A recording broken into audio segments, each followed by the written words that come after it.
bẹ́ẹ̀ ṣe lè ṣe battery connector Android phone líle.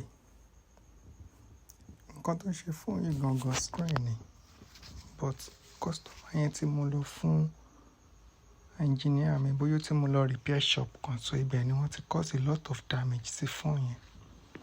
Wọ́n ti bà lens camera jẹ́. So in order for us to be able to change the screen, a ní láti fix battery connector yẹn. So now ẹ máa wo process tó máa take láti lè repair battery connector yẹn. At first, a ní láti kọ́kọ́ ṣe cleaning láti lè desolder àwọn excess soldering lead tó wà níbẹ̀. So àwọn excess one yẹn, àwọn yẹn ò wúlò, so èèyàn ní láti kọ́kọ́ clean ẹ̀ off kúrò níbẹ̀ nù.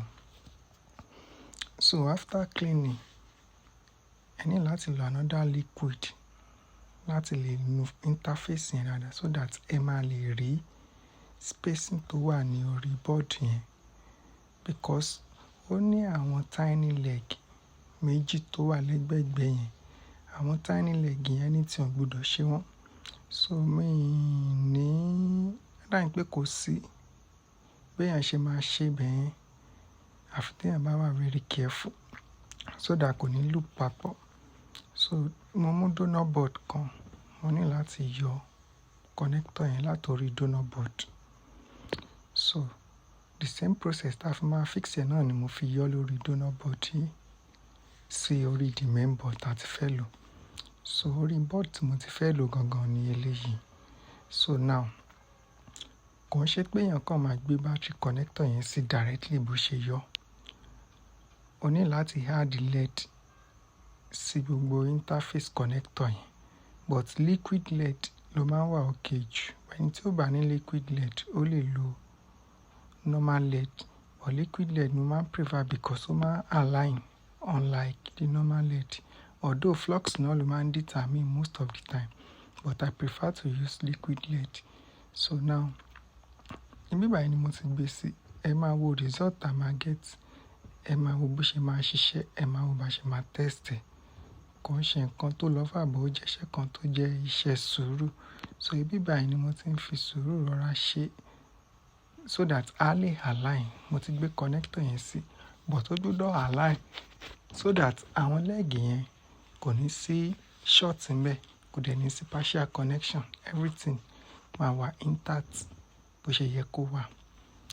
So now ibi báyìí ló ti satisfy mind mi pé placement yẹn ti wà okay, ó ti tẹ́ mi lọ́rùn. So mo bẹ̀rẹ̀ sí ní hit ẹ̀. Mo spray hit sí, but ìsàlẹ̀ ó ní àwọn component kan tó wà níbẹ̀. So that's where proper care must be taken. And mi dẹ̀ like máa hit connector látòkè because burner tí mò ń lò yẹn ó máa ń wo 400 degree.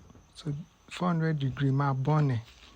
So now in order for it to meet up at the melting point, so àwọn component tó wà ní ìsàlẹ̀ yẹn àwọn náà ti máa melt. That's why proper care must be taken. Níbí báyìí kò tí ì dúró bí mo ṣe fẹ́. Although ó máa ṣiṣẹ́ báyìí, but ó lè give room fún partial contact. So now mo ní láti resolder again. Mo apply flux sí.